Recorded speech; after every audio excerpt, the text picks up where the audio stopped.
Today, let's take a look inside our candle machinery factory and see how candle machines are made. This is the first floor of the factory, where we produce the machines and store the units that are ready to be shipped. You can see that there are currently many square wax melting tanks in the factory. These square machines were custom made for a customer from Vietnam, who placed a one-time order for over 30 units.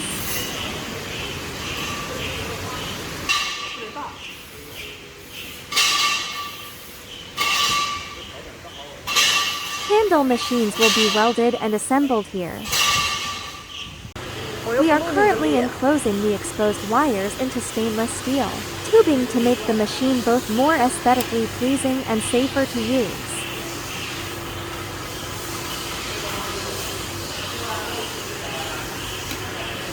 The 200 liters 4-in-1 machine melting, stirring, filling, and wax suction is completed.